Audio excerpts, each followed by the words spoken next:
आपल्याला इंद्रिय, प्रकाश, देव, गुरु, शास्त्र, चष्मा याची आवश्यकता आहे.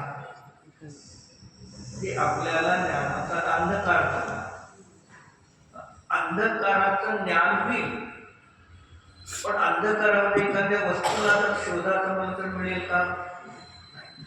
म्हणजे प्रकाशाची आवश्यकता आहे. आपला चष्मा आहे, कुणाला जवळचा चष्मा असतो, कुणाला लांबचा चष्मा असतो. मग लांबचा आणि जवळचा चष्म्याची काच दोन आहे, पण डोळे एकच. काच खालून बघितल्या जवळचा त्याला मोठा दिसतो, दूरच दिसत, त्याला दूरच त्याला दिसत. ही आपल्याला करण्याची अपेक्षा नाही, ही करणे. हे सगळे बाकीची ज्याला अपेक्षा आहे, आणि हे भगवंतांना द्रव्येंद्रिय आहे. काय द्रव्येंद्रिय आहे, मन आहे. पण ते करण म्हणजे इंद्रियाचे ज्ञान करत नाही. हे त्यांना ज्ञानासाठी इंद्रियाची अपेक्षा नाही.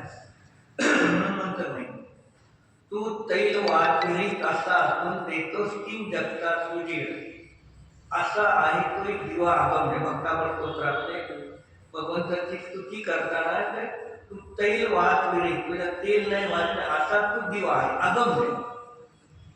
त्या संपूर्ण विश्वाला प्रकाशित करतो. ते त्याला दुसऱ्या कोणाची अपेक्षा नाही. ते क्रमाने होत नाही, करण नाही. आणि व्यवधान म्हणजे अंतर, वेदांचा अंतर.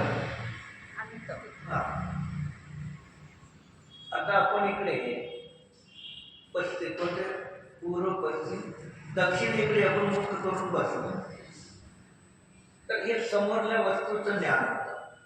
त्या भिंतीच्या मागटलं, पाठी मागटलं का व्यवधान म्हणजे ज्याला आडोसा येतो, आडवलं जातं. मग ते केवली भगवंताला कोणाचाही व्यवधान म्हणजे अडथळा नाही. 7 नरक आहे. मग 7 नरकामध्ये अंधार आहे, प्रकाश आहे. अंधार आणि प्रकाश. नरकामध्ये अंधार आहे का प्रकाश आहे? अंधार. प्रकाश आहे का नाही?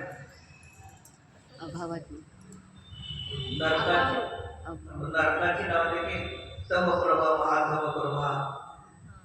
तम आणि प्रभा. तम प्राप्त करतो प्रकाश आणि अंधार. दोन्ही एका ठिकाणी आहेत. एका ठिकाणी तम आणि प्रभा हे अंधकार आणि प्रकाश.